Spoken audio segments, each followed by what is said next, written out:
Muy bien. Entonces vamos a la palabra. Abran su Biblia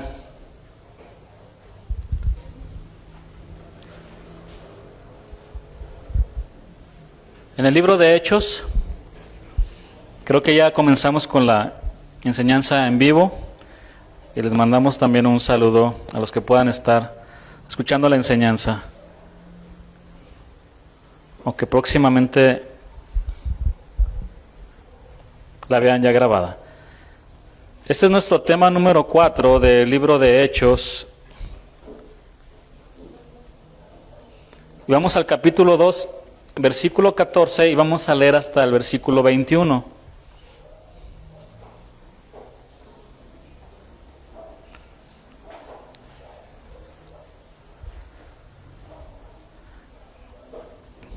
Que dice así: Entonces Pedro, poniéndose en pie con los 11, alzó la voz y les habló diciendo: Varones judíos y todos los que habitáis en Jerusalén, esto sea notorio y oíd mis palabras, porque estos no están ebrios, como vosotros suponéis, puesto que es la hora tercera del día, mas esto es lo dicho por el profeta Joel. Y en los postreros días, dice Dios, derramaré de mi espíritu sobre toda carne, y vuestros hijos y vuestras hijas profetizarán, y vuestros jóvenes verán visiones, y vuestros ancianos soñarán sueños. Y de cierto, sobre mis siervos y sobre mis siervas, en aquellos días, derramaré de mi espíritu, y profetizarán. Y daré prodigios arriba en el cielo, y señales abajo en la tierra, sangre y fuego y vapor de humo. El sol se convertirá en tinieblas y la luna en sangre, antes que venga el día del Señor grande y manifiesto. Y todo aquel que invocare el nombre del Señor será salvo. Vamos a orar. Señor, gracias te damos por tu palabra, que es como una lámpara que alumbra nuestros caminos, Dios. El mundo está sumergido en las tinieblas, en la oscuridad. Y tu palabra, Señor, ha sido una lámpara para nosotros, que nos ha alumbrado, que nos ha iluminado, Señor. Gracias por tu palabra, gracias por una Biblia que tenemos, en donde te hemos conocido, en donde hemos visto tu amor, tu misericordia. Y gracias, Señor, por revelarte a nosotros con tu palabra, Señor. Señor, ponemos en tus manos nuestras vidas y habla a cada uno según la necesidad, Señor. Tú sabes lo que necesitamos el día de hoy, Señor. Habla a mi vida, Señor. Háblanos en este día, en el nombre de Jesús. Amén. Bueno, en el estudio anterior vimos que Dios cumplió su promesa. Él no es hombre para que mienta, ni hijo de hombre para que se arrepienta, como dice la Escritura. Dios no es como los hombres que prometen y no cumplen. Los presidentes prometen muchas cosas y cumplen pocas. El papá le promete a su hijo que lo va a llevar a Disneylandia y no lo lleva, no cumple. Mis queridos hermanos, Dios sí cumple sus promesas, Él es fiel. Él les había prometido a sus discípulos que vendría el Consolador, y Dios cumplió. Vino el Consolador en el día de Pentecostés. El sermón de Pedro, en Hechos 2, es el segundo acontecimiento significativo de la iglesia si consideramos que ésta nació con la llegada del Espíritu Santo en el día de Pentecostés. El sermón de Pedro emplea 3 citas del Antiguo Testamento. El milagro de hablar en lenguas, Joel 2:28 al 32. La resurrección de Jesús, Salmo 16:8 al versículo 11. Y la exaltación de Cristo, Salmo 110, versículo 1. Ahora, es importante mencionar que el objetivo principal del sermón de Pedro era la salvación de los presentes. Y aquí encontramos un principio. El objetivo primordial de las enseñanzas de la Iglesia de Cristo debe de ser la salvación de los congregantes. La pregunta es, ¿la doctrina de la salvación es el mensaje que actualmente se predica en las iglesias cristianas? ¿Se predica el arrepentimiento de pecados? ¿Se predica acerca de la fe en el Señor Jesucristo? Algunos se la pasan predicando otras cosas menos eso. Dios te quiere hacer rico, Dios te quiere hacer millonario, Dios quiere que te vaya bien en la vida. Y dejan a un lado esas enseñanzas. Y la iglesia, amén, pues ¿quién no quiere un carro nuevo? Amén, todos gritan. Y todas esas personas se pierden porque no se les predica el evangelio. Pedro, en la primera parte de su sermón, cita a Joel, al libro de Joel, a partir del 2:28 al 32, mostrando que el hablar en lenguas fue una profecía cumplida. Dios derramaría su Espíritu Santo sobre todo su pueblo. Hermanos, desde el día de Pentecostés, cada creyente recibe el Espíritu, sin excepción. El versículo 33 aquí en este libro, en este capítulo de Hechos, explica la conclusión. Y habiendo recibido del Padre la promesa del Espíritu Santo, ha derramado esto que vosotros veis y oís. El versículo 21 afirma, y todo aquel que invocar el nombre del Señor será salvo. Y relaciona el derramamiento del Espíritu con uno de los temas principales de Lucas y Hechos, y como el más relevante del sermón de Pedro, la salvación.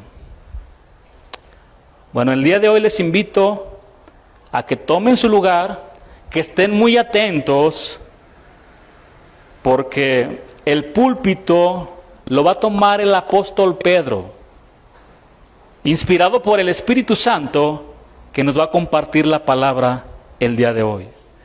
Hechos 2:14. Ahora sí. Entonces Pedro, poniéndose en pie con los 11, alzó la voz y les habló diciendo: varones judíos y todos los que habitáis en Jerusalén, esto sea notorio y oíd mis palabras. Entonces Pedro, poniéndose en pie con los 11, alzó la voz. Hermanos, Pedro había sido un líder entre los discípulos. Encontramos su nombre en primer lugar de las 4 listas de los apóstolos en los evangelios. Aparece Pedro, Juan, Jacobo, etc. Cuando está en ese orden, se habla de que tenía un liderazgo, por así decirlo, cuando se pone en primer lugar el nombre en la Escritura. Después de que Dios trató con el cobarde Pedro, que lo negó ante una criada, ahora Pedro, con el poder del Espíritu Santo, se puso en pie y a gran voz les pidió a los judíos que lo escucharan. Ante las burlas de los que rodeaban a los discípulos, que hablaban en otras lenguas y que les decían: están borrachos, Pedro se levantó y alzó la voz con gran valentía. Este Pedro ya no era el mismo. Ya no era el mismo Pedro impulsivo y arrebatado. Era un hombre que había pasado por un proceso. Jesús, antes de que lo negara, antes de que Pedro negara a Jesús, el Señor le dijo: Simón, Simón, he aquí Satanás os ha pedido para zarandearos como a trigo. Ante estas palabras, Pedro le dijo: Señor, dispuesto estoy a ir contigo no solo a la cárcel, sino también a la muerte. A lo que el Señor le contestó: Pedro, te digo que el gallo no cantará hoy antes que tú niegues 3 veces que me conoces. Y así fue. Marcos 14:71, que les voy a leer, nos confirma todo esto. Entonces él comenzó a maldecir y a jurar: no conozco a este hombre de quien habláis. En otra versión dice de esta manera: Pedro les contestó con más fuerza: ya les dije que no conozco a ese hombre, que Dios me castigue si no estoy diciendo la verdad. ¡Auch! 3 años con él, comiendo con él, sanó a su suegra, lo sacó del mar cuando se estaba ahogando, Seguramente lo abrazaba el Señor y lo negó. Que Dios me castigue si no estoy diciendo la verdad. El libro de Marcos hace un paréntesis en el relato del juicio del Señor para contarnos la negación de Pedro. Al colocar los acontecimientos de esta manera, es inevitable ver el fuerte contraste que esto nos presenta, hermanos. Por un lado, vemos al valiente, a nuestro Señor Jesús confesando delante del Sanedrín y ante Pilato que Él era el Mesías. Pero por otro lado, vemos la cobardía de Pedro negando 3 veces al Señor Jesús. Y aunque es imposible que ocurra, sin embargo, ¿qué pasaría con nosotros si Cristo nos negara delante del Padre? Que dijera, yo no los conozco, tal como lo hizo Pedro con Jesús. No cabe duda, hermanos, que Él tendría muchas razones para avergonzarse de nosotros, mientras que ningún hombre tiene un solo motivo para avergonzarse de Él. Por tal razón, esto es aún más incomprensible que como creyentes nos avergoncemos del Señor en ocasiones. Pero lo cierto es que todos nosotros hemos fallado al Señor de muchas maneras. Aunque cuando esto ocurre, normalmente no nos gusta que los demás sepan. Sin embargo, los 4 evangelios hacen pública la negación de Pedro, por lo que millones de creyentes entre nosotros, de todas las generaciones, han llegado a conocer este acontecimiento que quedó registrado. Hermanos, la Biblia no es un libro que esconde los fracasos de los hombres.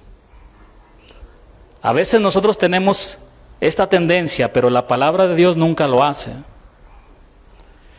Y debemos estar agradecidos de que sea así, porque cuando consideramos a los hombres de Dios que aparecen en las Escrituras, viendo sus fracasos y también sus victorias, nos resulta sencillo identificarnos con ellos, porque si solo se tratara de personas perfectas, no tendrían ningún provecho para cada uno de nosotros.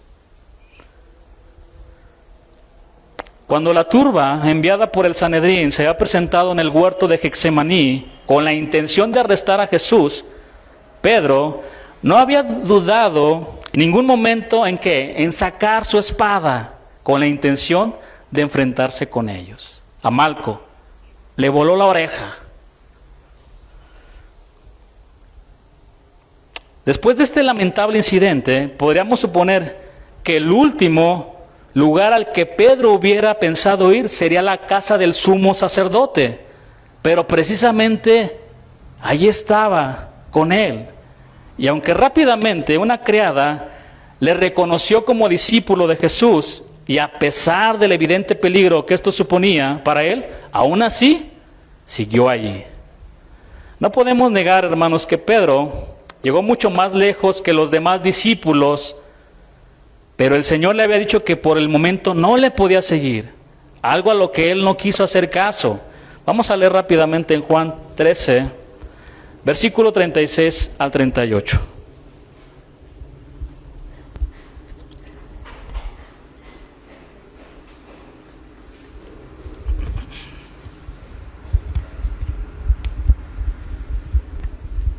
Le dijo: Simón Pedro, Señor, ¿a dónde vas?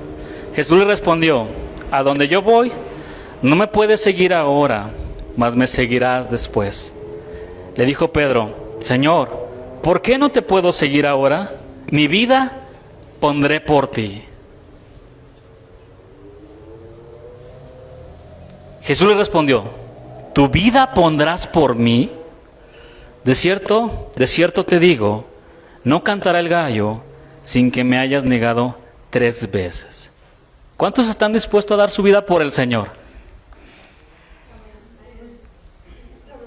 Tenemos que ser muy mesurados con esto, porque podemos caer en el mismo error de Pedro.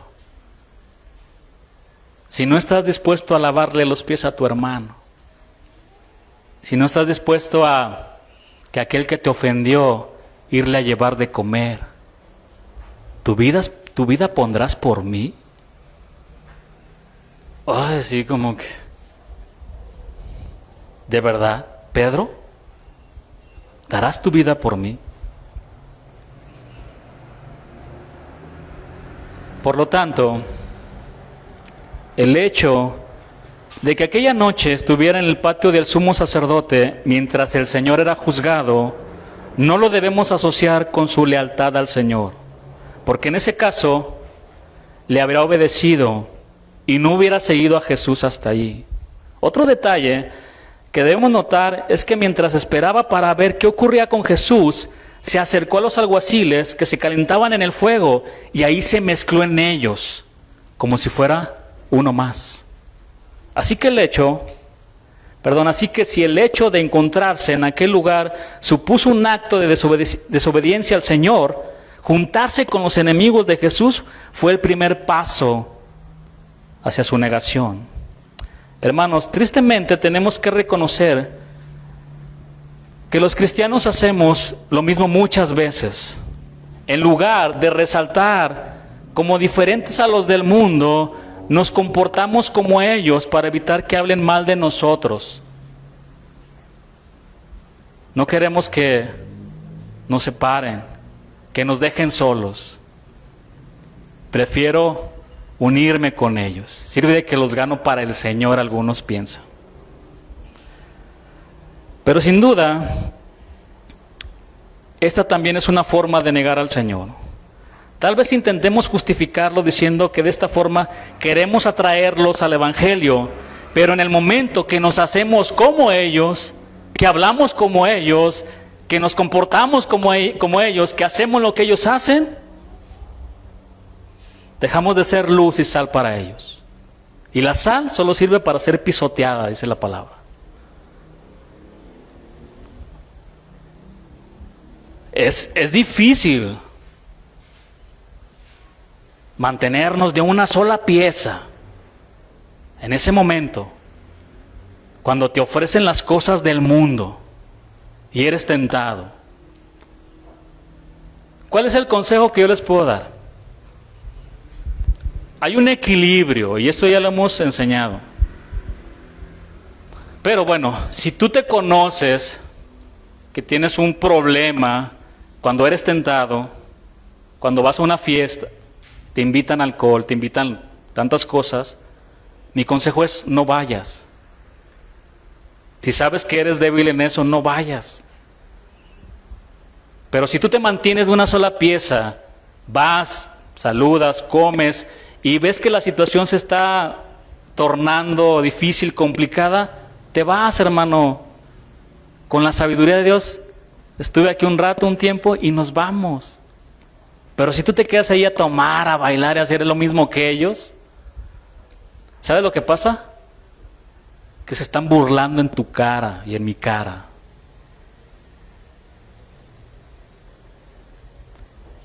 Y somos piedra de tropiezo y se burlan del Señor. Eso es lo que pasa.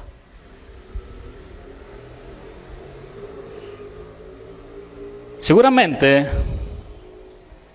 el propósito de Pedro, cuando él acudió, era observar el proceso del juicio de Jesús, sin que lo reconocieran. Pero una criada se dio cuenta de que él era uno de sus discípulos. Y después de acusarlo directamente,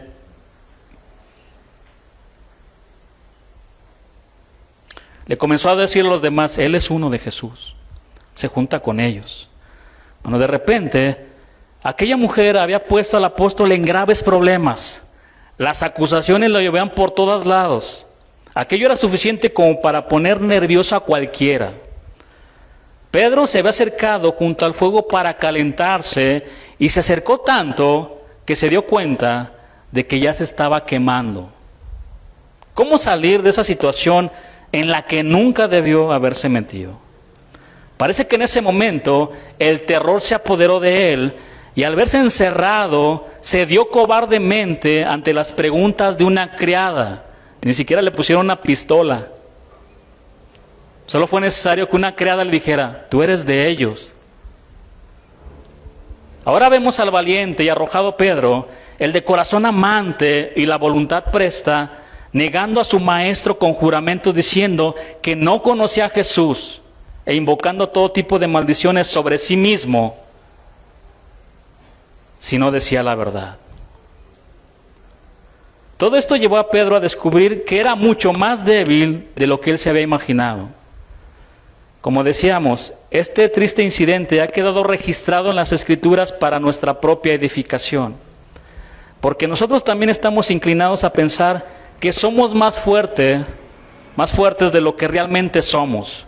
No lo olvidemos, la naturaleza caída del hombre es así de débil aún en el mejor de los hombres. Y nadie debe considerarse lo bastante fuerte como para pensar que está libre del peligro de caer. Primera de Corintios 10:12 dice, así que el que piensa que está firme, mire que no caiga.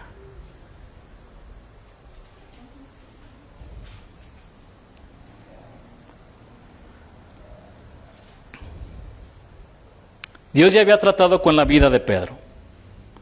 Y ahora aquí en el libro de Hechos, con el poder del Espíritu Santo, lleno del Espíritu Santo, se puso en pie ante una multitud. Ya no era el mismo. Ya no era aquel que se avergonzaba porque una criada le preguntaba, tú eres de ellos. No, ya era un Pedro diferente.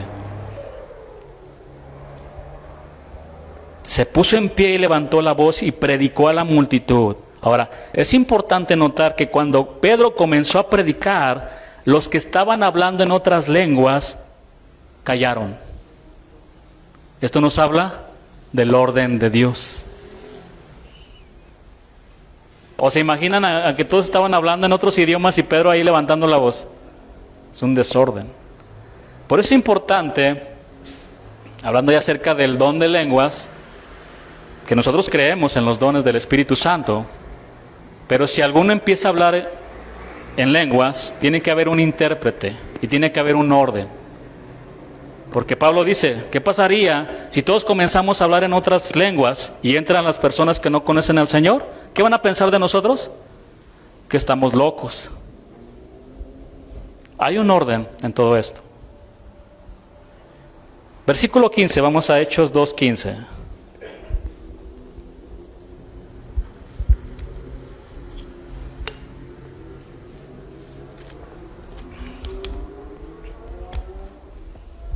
Porque estos no están ebrios, como vosotros suponéis, puesto que es la hora tercera del día. Hermanos, Pedro ya no sacó la espada física para defenderse aquí. Sacó la espada espiritual. Y esto lo revelan sus palabras. Él mismo lo escribió en 1 de Pedro 3:15. ¿Cómo presentar su defensa? Que les leo, sino santificad a Dios el Señor en vuestros corazones y estad siempre preparados para presentar defensa con mansedumbre. No para pelear, porque de repente por todos lados ves a cristianos peleando en las redes, en Facebook, en YouTube, peleándose. Y es que yo sí creo que se pierde la salud. Yo no creo, y por esto y por esto. Y tú eres un hijo del diablo, y tú también. Hermanos, todos hemos sido lavados con la misma sangre. Si tú vas con los bautistas, te van a enseñar la doctrina bautista. Si estás en una iglesia de casa de oración, se te va a enseñar la enseñanza, la doctrina de casa de oración. Pero no tenemos que entrar en ese tipo de discusiones inútiles, no sirven para nada.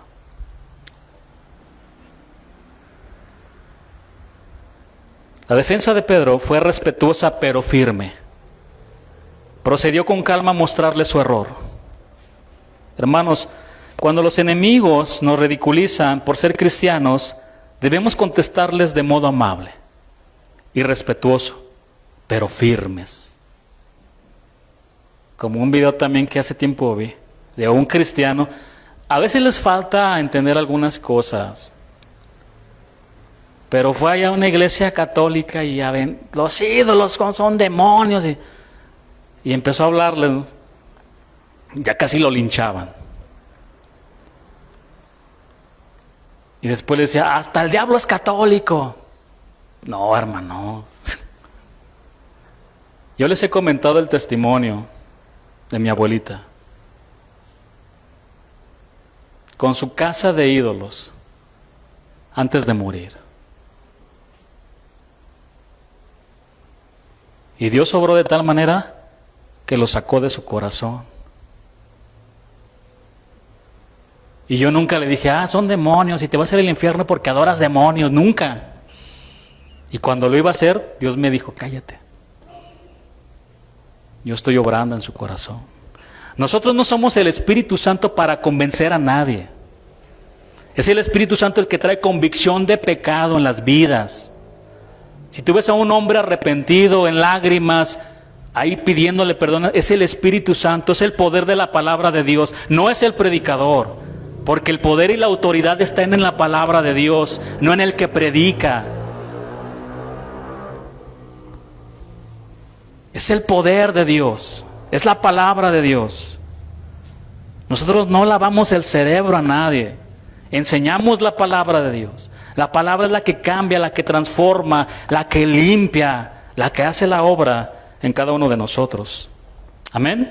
Es la palabra de Dios.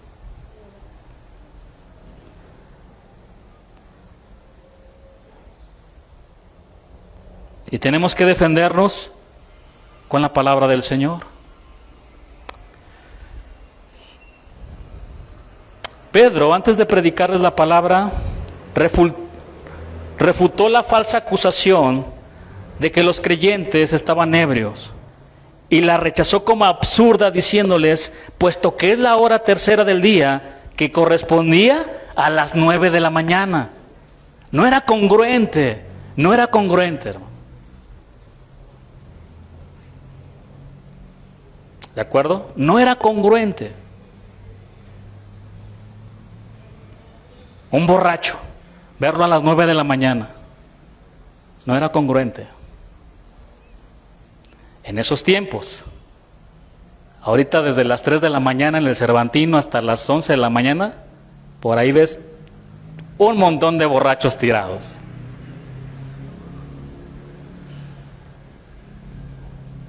Porque los judíos no comían ni bebían hasta después de la hora tercera del día, porque esa era la hora de oración.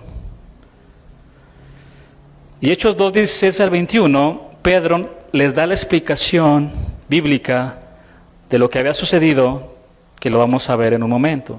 Hermanos, todo buen sermón comienza con una introducción que capta la atención de los oyentes. En este caso, el Espíritu Santo ya se había encargado de la introducción. El estruendo como de un viento recio y el milagro de lenguas habían captado la atención de los presentes. Estaban desconcertados y confundidos y querían una explicación de lo que había ocurrido. Bueno, vamos a Hechos 2:16. Hechos 2:16 dice, mas esto es lo dicho por el profeta Joel. De inmediato, ¿qué hizo Pedro? Los llevó a la palabra de Dios. No le citó las palabras de algún libro, de un filósofo, de un reformador. No. Le citó las escrituras, que son las que tienen el poder para salvar y cambiar al peor de los pecadores, hermanos. Tristemente, en algunas iglesias se esfuerzan por captar el interés de las personas y hacen demasiado énfasis en una gran cantidad de programas, métodos y enfoques diferentes, y debido a esto han sacrificado, han sustituido la predicación de la palabra de Dios con otras cosas. El primer acontecimiento de la historia del cuerpo de Cristo, después de la venida del Espíritu, fue el sermón de Pedro. Este produjo 3,000 conversiones e inspiró a la iglesia para predicar el Evangelio. El libro de Hechos es en gran medida el registro de la predicación apostólica. Predicar la palabra de Dios debe de ser el centro de la misión de la iglesia. Hechos 4:2 registra que las autoridades judías estaban molestas porque los apóstoles enseñaban al pueblo y anunciaban la resurrección de Cristo. Y con audacia todos los días en el templo y por las casas no cesaban de enseñar y predicar a Jesucristo. Hechos 5:42. Después de estallar la primera gran persecución de la iglesia, la palabra de Dios dice que los que fueron esparcidos iban por todas las partes anunciando el evangelio. Hechos 8:4, perdón. Cuando empezó la persecución, pensaban que iban a terminar con ellos, pero eso sirvió para aquellos que predicaran la palabra de Dios a donde iban. Hechos 8 también registra la predicación de Felipe, de Pedro y de Juan a los samaritanos y de Felipe al etíope eunuco. La palabra de Dios dice que después de su conversión, Pablo enseguida predicaba a Cristo en las sinagogas diciendo que Cristo era el Hijo de Dios. Hechos 11:20 describe el ministerio de los varones de Chipre y de Cirene, los cuales cuando entraron en Antioquía hablaron también a los griegos anunciando el evangelio del Señor Jesús. Durante todo el trayecto, hasta el último versículo, Hechos registra que en la iglesia primitiva predicaban el evangelio. El hincapié de la iglesia primitiva en la predicación se refleja en el ministerio del Señor Jesús. Ahí tenemos nuestro ejemplo. Desde el mismo inicio de su ministerio, comenzó Jesús a predicar y decir: arrepiéntanse y crean en el evangelio. Ese fue el primer mensaje del Señor.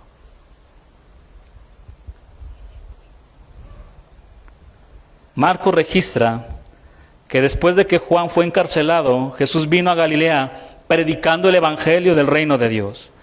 En Lucas 4:43 Jesús afirmó: es necesario que también a otras ciudades anuncie el evangelio del reino de Dios, porque para esto he sido enviado. Durante su ministerio, Jesús continuó predicando y enseñando. Lucas 4:16 al 21, vamos a estos versículos, nos dan una idea del punto de vista que el Señor tenía de su ministerio. Lucas 4:16.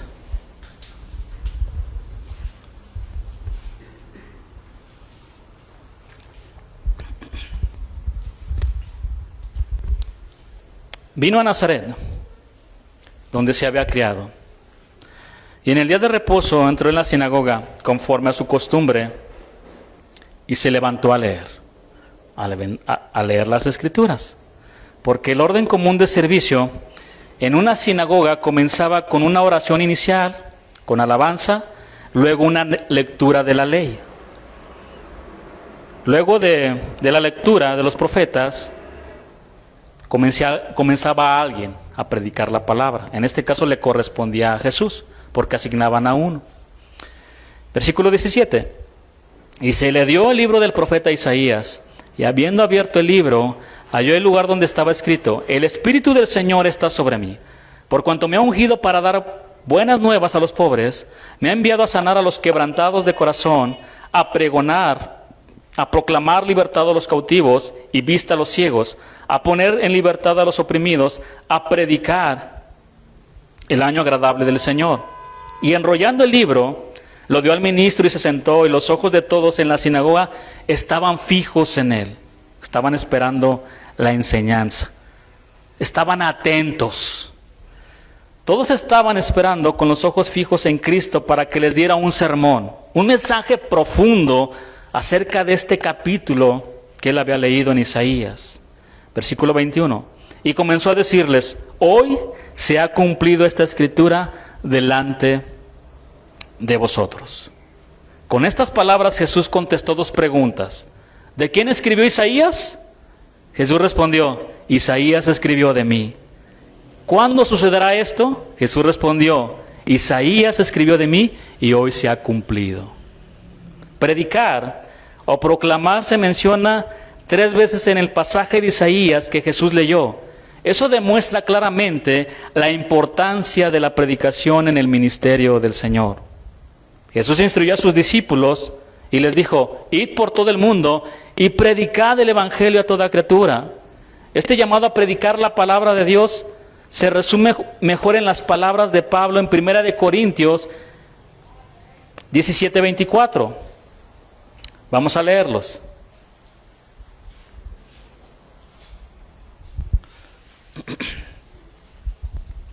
Pues no me envió Cristo a bautizar, sino a predicar, ¿qué, hermanos? El Evangelio, no con sabiduría de palabras, para que no se haga vana la cruz de Cristo. Para Pablo, predicar era más importante que bautizar, aunque ciertamente él no se oponía al bautismo. Versículo 18. Porque la palabra de la cruz es locura a los que se pierden, pero a los que se salvan, esto es, a nosotros, es poder de Dios. Para aquellos que rechazan la salvación, la idea de ser salvos a través de la obra de un hombre crucificado es locura. La frase palabra de la cruz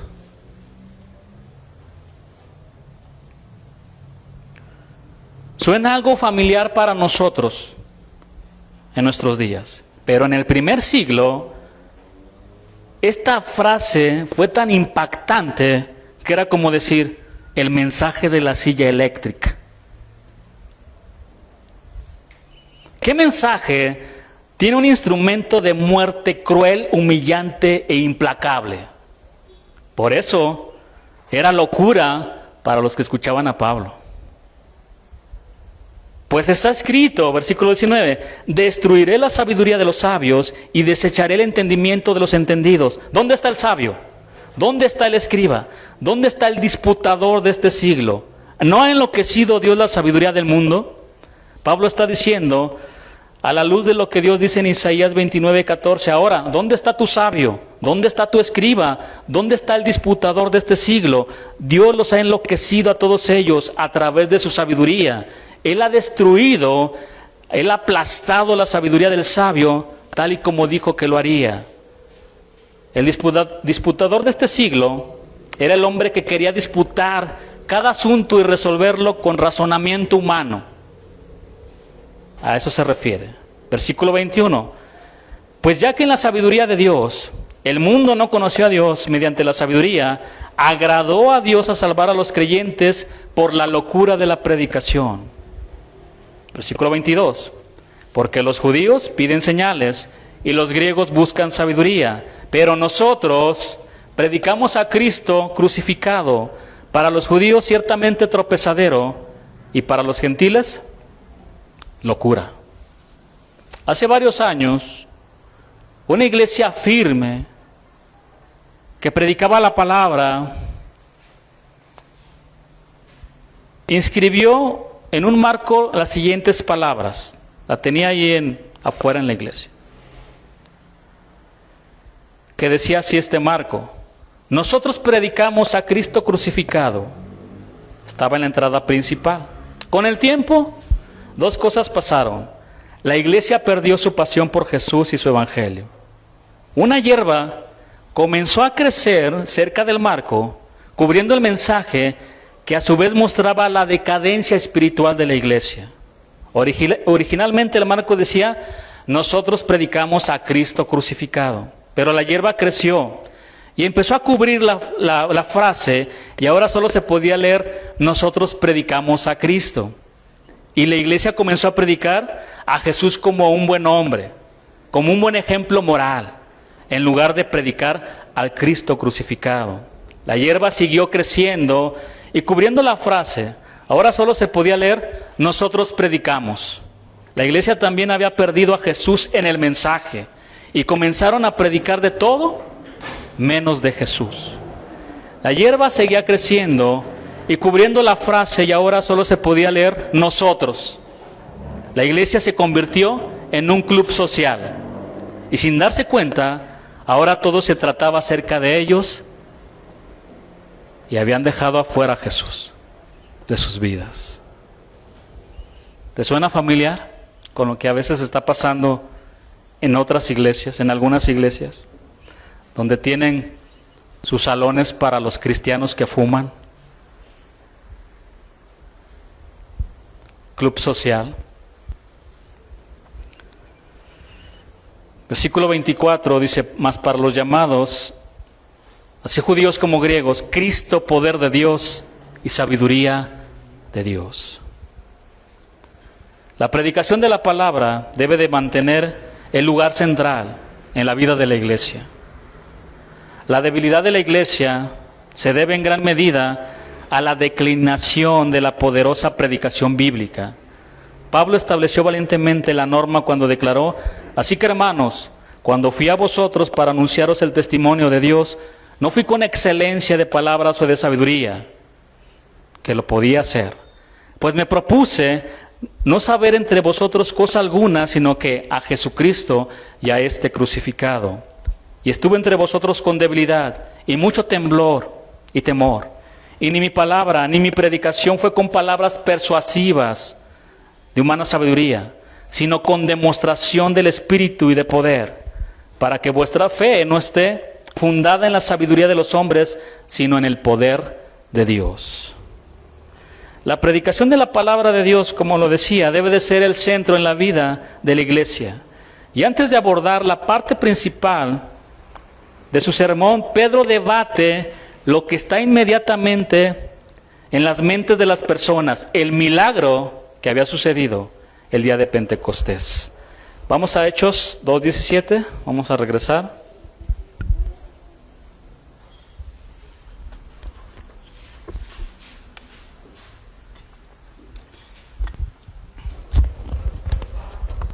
Y en los postreros días, dice Dios,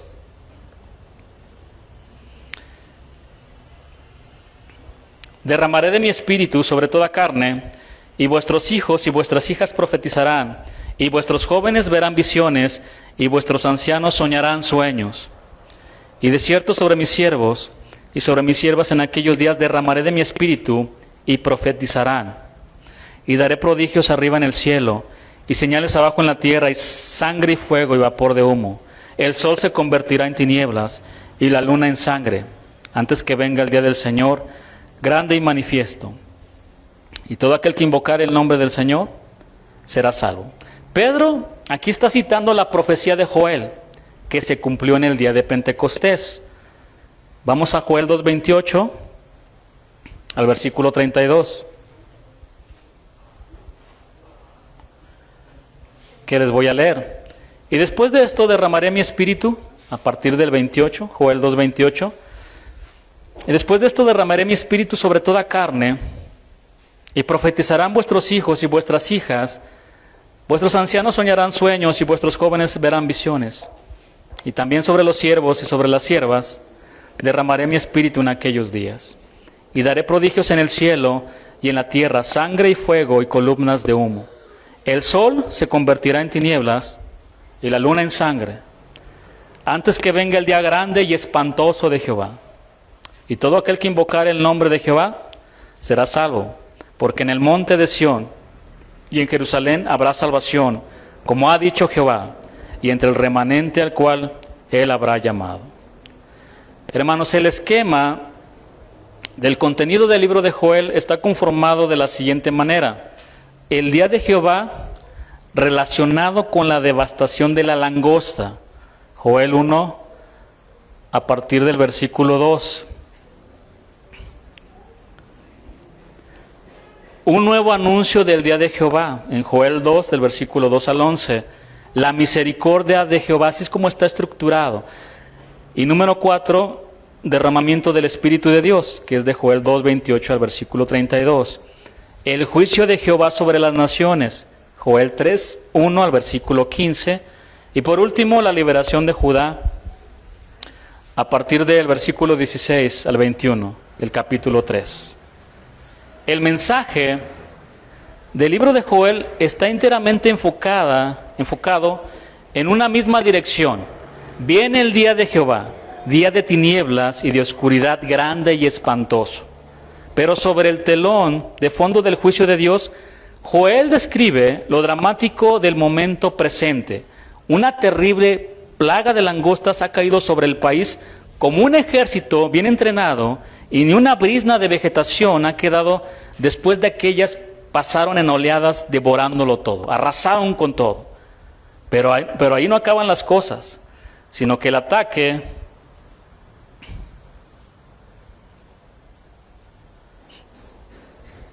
de las langostas, a esto le sigue una gravísima sequía que deja sin agua ni alimentos a las personas y a los animales. La situación llega a ser extremadamente crítica, de modo que incluso el culto en el templo se resiente por la escasez de trigo y de vino. Ya no podían hacer las ofrendas. En esas circunstancias, Joel invita a los sacerdotes a que convoquen al pueblo de Judá para que se reúnan en el templo a fin de ayunar y condolerse delante de Jehová y sobre todo demostrar un sincero arrepentimiento. Pese a la inmediatez de los acontecimientos narrados, el profeta no pierde de vista el objeto último y principal de su anuncio. Las presentes penalidades son el son el preludio del momento en que Dios, Señor y Juez universal, habrá de juzgar a todos los pueblos y naciones de la tierra. Ese instante último y terrible sería el día ante el cual se pondrán pálidos todos los semblantes, como dice Joel 2:6. Delante de él temerán los pueblos, se pondrán pálidos todos los semblantes. Aunque también será un día de gracia y salvación, porque todo el que invocar el nombre del Señor será salvo. Así a cuantos presten atención a este mensaje, se les anuncian las maravillas de Jehová, sus grandes obras en favor de ellos y su voluntad misericordiosa y perdonadora. De un modo muy especial, hay que recordar aquí la promesa divina comunicada por Joel: derramaré mi espíritu, y el Israel de Dios, el Israel de todos los tiempos, recibirá la plenitud del espíritu, como siglos más tarde sucedió en Jerusalén el día de Pentecostés. Versículo 17, Hechos 2:17. Y en los postreros días, dice Dios, ¿cuántos le creen a Dios? ¿Cuántos creen lo que dice la palabra de Dios? Esto lo profetizó la palabra de Dios y se cumplió en el día de Pentecostés. Esto no lo profetizó Nostradamus. A veces le creen más a Nostradamus. Se cumplió la profecía de Nostradamus. A Walter Mercado y a no sé quién más. Y van con el brujo y sí tiene razón, se cumplió. A veces le creen más a eso. Y en los postreros días dice Dios: derramaré de mi espíritu sobre toda carne, que se refiere a personas, carne. Y vuestros hijos y vuestras hijas profetizarán. Habrá de predicar, de proclamar la palabra también. Y vuestros jóvenes verán visiones, y vuestros ancianos soñarán sueños. De cierto, sobre mis siervos, aquí se refiere a esclavos y esclavas, y sobre mis siervas, en aquellos días derramaré de mi espíritu y profetizarán. Es decir, para que hablen en mi nombre. Porque, hay en algunas iglesias donde no les permiten a las mujeres predicar la palabra. Aquí dice que se derramó sobre las mujeres también y profetizaban. Hablaban en el nombre de Dios también. Hay más versículos, pero no es el tema de ahorita. La frase, los postreros días, es una expresión común en el Antiguo Testamento que denota el tiempo en que el Mesías vendría a establecer su reino. La primera venida de Cristo marcó el comienzo de los postreros días.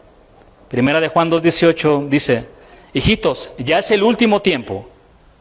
Pedro escribe que Cristo se ha manifestado en los postreros días por amor a vosotros, o en los postreros tiempos, ya destinados desde antes de la fundación del mundo, pero manifestado en los postreros tiempos por amor de vosotros. Está hablando de Jesús. Hebreos 1:2 dice: en estos postreros días nos ha hablado por el Hijo, y en la consumación de los siglos Cristo se presentó una vez para siempre por el sacrificio. Hebreos 9:26. Los postreros días han durado casi 2000 años. Durante todo este tiempo, el Dios bueno y misericordioso ha llamado a todos los seres humanos para que se arrepientan y vuelvan a Él. Dios es bueno, Él es paciente. En el día de Pentecostés se cumplieron los versículos 28 y 29 de Joel, capítulo 2, que son los mismos versículos que aparecen en Hechos 2:17 y versículo 18 que ya vimos. Ahora, los siguientes versículos están asociados con las señales previas que deberán cumplirse, además de otras que se mencionan en la palabra de Dios antes de que ocurra la segunda venida del Señor. Vamos a leerlos. Y daré prodigios arriba en el cielo y señales abajo en la tierra, sangre y fuego y y vapor de humo. El sol se convertirá en tinieblas y la luna en sangre, antes que venga el día del Señor, grande y manifiesto.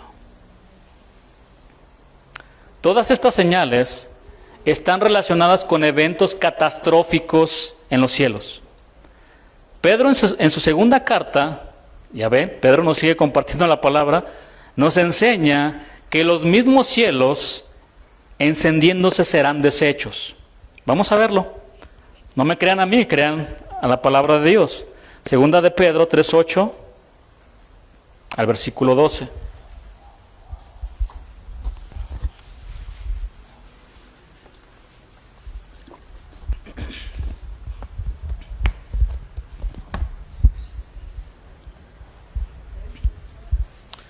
Mas, oh amados, no ignoréis esto, que para con el Señor un día es como 1000 años, y 1000 años como un día.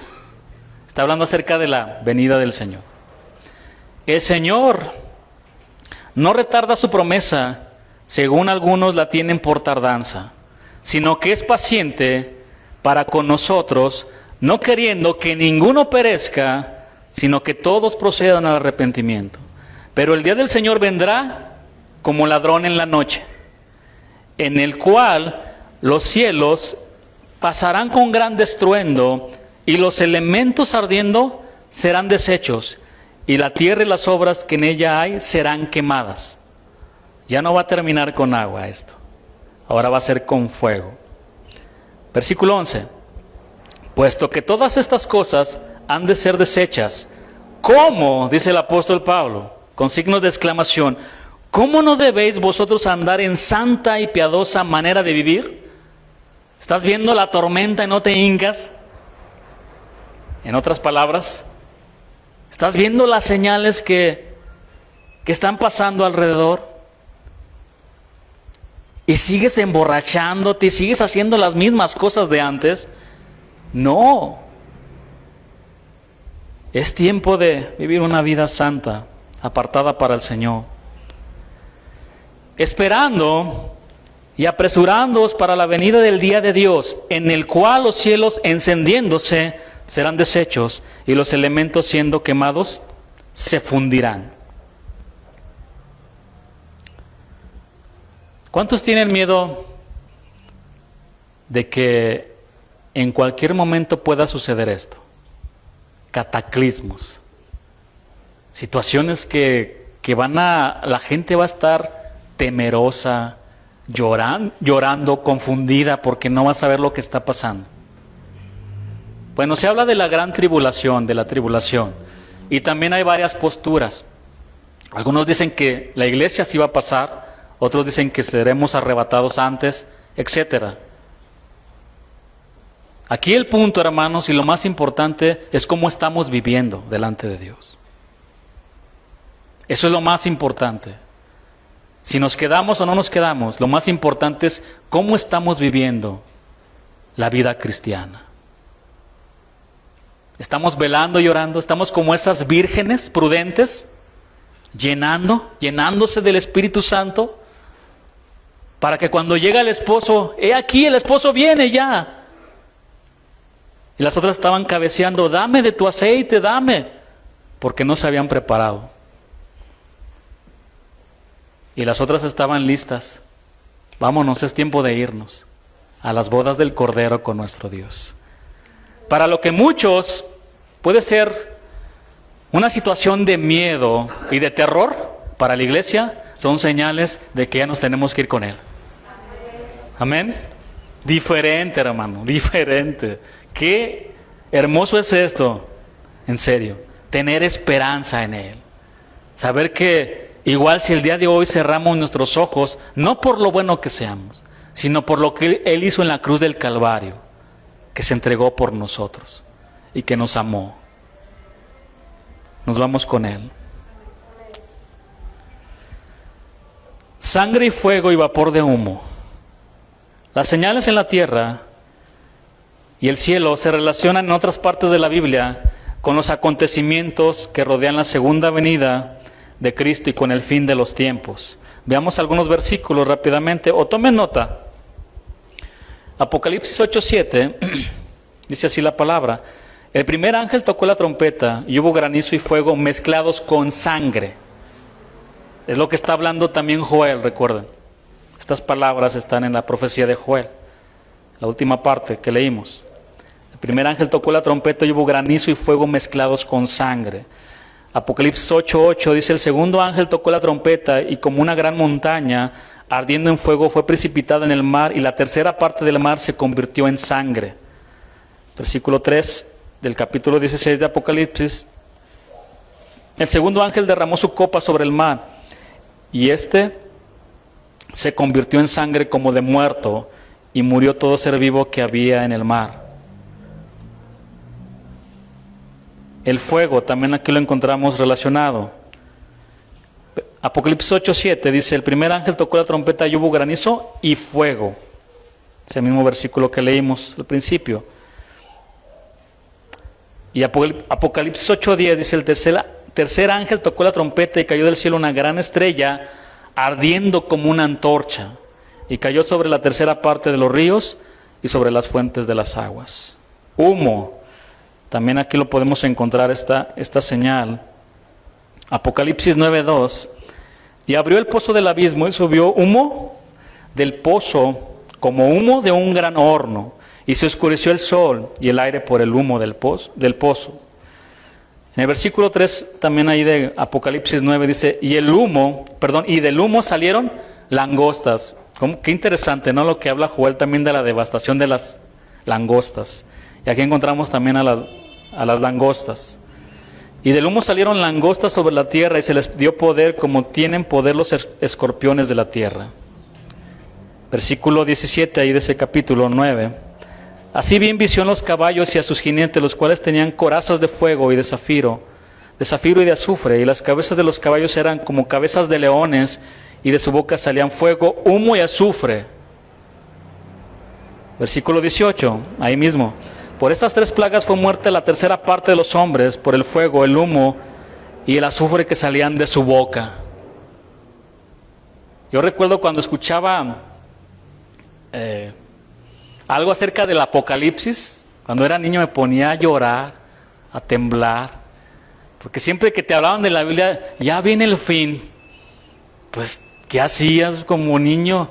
No te hablaban del Señor, ni de la gracia, la misericordia. Pues ya viene, ya el anticristo anda por aquí, ¿verdad? Y así le decían al muchacho, ¿no? Que maldoso que anda en la colonia, el anticristo, pues te daba miedo. O sea, ¿qué anda el anticristo? El diablo, ¿no? Algunos le decían: ahí viene el diablo, y así le dicen al de la banda. En Mateo 24:29, el Señor Jesucristo también describió los cambios en el sol, la luna y las estrellas que acompañarían su venida. Voy a leerlo rápidamente. Mateo 24, con más tiempo pueden leerlo porque ahí hay más señales antes del fin y antes de su venida. El incremento de la maldad, los falsos profetas que se van a levantar, la apostasía, etc.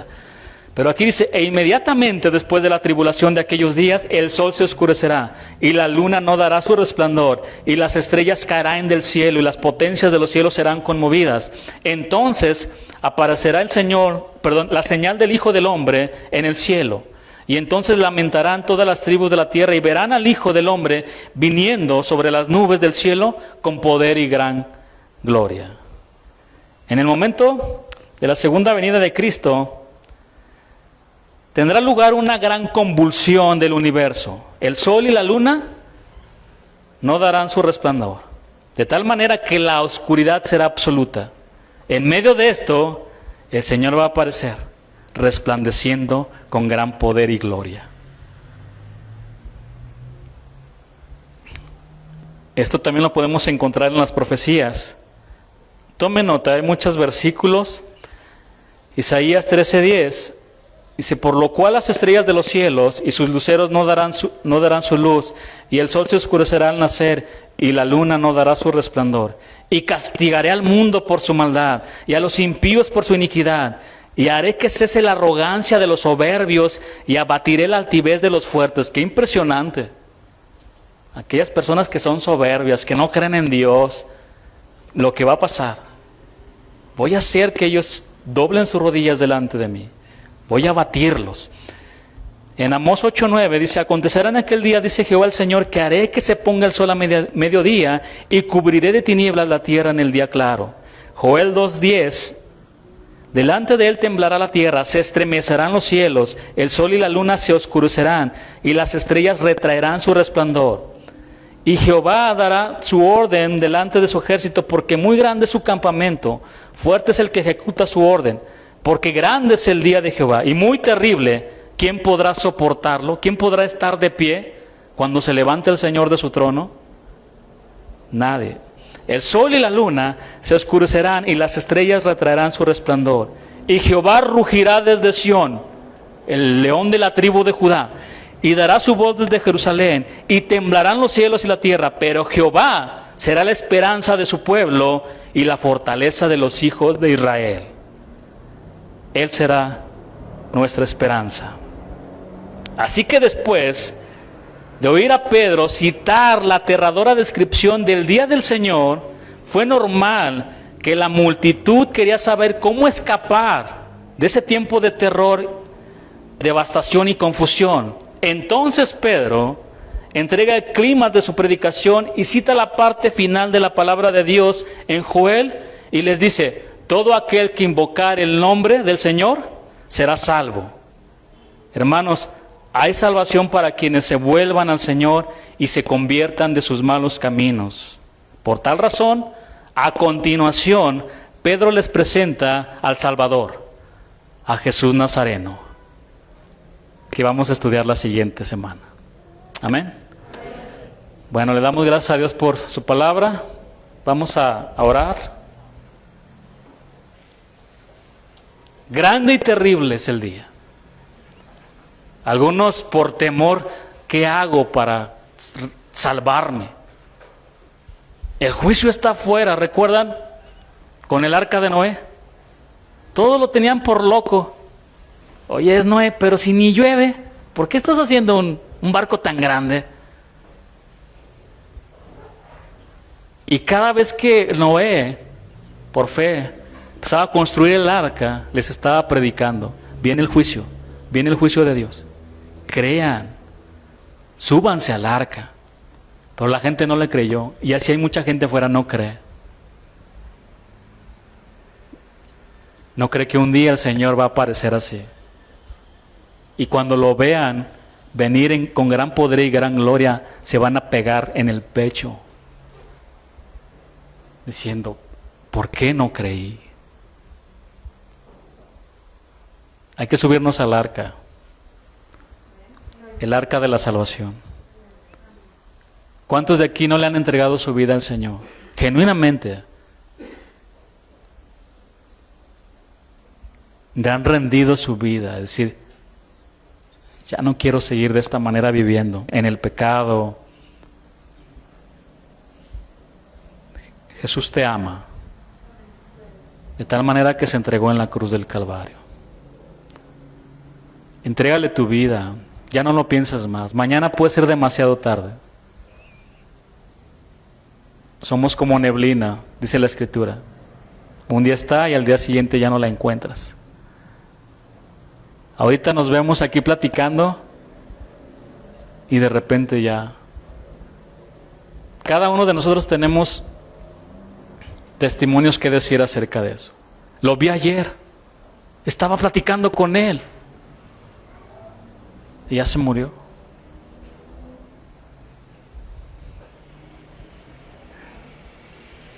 Así pasó con uno del trabajo también hace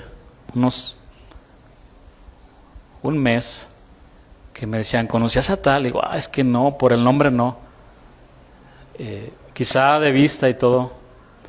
Y me dice, era él. Cuando lo vi en la foto, dije, sí lo conocía. Joven. Dije, hace 3 meses yo hablé con él. Murió de COVID también. Con COVID o sin COVID vamos a morir. Tarde que temprano. Aquí lo importante es ¿a dónde? ¿A dónde vamos a ir? Cuando abramos nuestros ojos, después de que los cerremos en esta vida, ¿dónde los vamos a abrir? En la presencia del Señor. Es por fe, pero ahora, si realmente tú le has entregado tu vida, pues se ve con una vida diferente, una vida transformada. No puedes seguir igual. Es que ya hice la oración de fe. Señor, te recibo en mi corazón, y seguir como viviendo como el anticristo allá afuera. No. Digo, si haces esa oración está bien. Y si lo hiciste de manera genuina, pues se ve en tu vida. Una vida diferente. Yo siempre les he dicho, cuando uno nace de nuevo, cuando uno es cristiano, es imposible que siga siendo el mismo de antes. Es imposible. Si sigue siendo el mismo de antes, es que no ha nacido de nuevo. Claro, seguimos pecando, pero pregunta, ¿te duele cuando pecas? ¿Y antes? No, te sentías normal, te sentías como pez en el agua. Pero ya después de que tienes el entendimiento de la palabra, de lo que se te ha enseñado, dices, fallas y empiezas, Señor, te ofendí, perdóname. Y nos limpiamos, nos levantamos y seguimos adelante hasta el fin. Y nos afirmamos. Vale la pena. Hasta el último latido de tu corazón, hasta tu último respirar, decir, Señor, gracias, aquí estoy, no fui un hombre perfecto, no fui el mejor. Creí en tu sacrificio, me entregué a ti. Y si voy a estar contigo es por gracia y misericordia y porque te entregué mi vida, Señor. Nada más. Amén. Vamos a orar. Señor, te damos gracias por tu palabra, por tu gran amor. Sabemos que las señales están cerca, algunas se han cumplido ya, Señor, de tus profecías. Y bueno, Señor, tú sabes el día en que cada uno de nosotros vamos a morir. Tú sabes el día, la hora, la manera, todo lo sabes tú, Señor. Todo lo sabes tú. Simplemente nosotros queremos confiar en ti y seguir hasta el final, Señor. Y a ti te damos la gloria, la honra y la alabanza, porque tú eres nuestro Dios. En ti confiamos, queremos ser fieles a ti, Señor, a tu palabra, hasta el último día de nuestra vida, Señor. Queremos estar aferrados a ti, Señor. Aferrarnos a ti, Señor, hasta el último día de nuestra vida en este mundo. Gracias por cada familia, Señor, por cada joven, por cada mujer, por cada niño, Señor. Te pido que tú obres conforme a tu palabra, Dios. Te damos la gloria, la honra y la alabanza en el nombre de Jesús. Amén.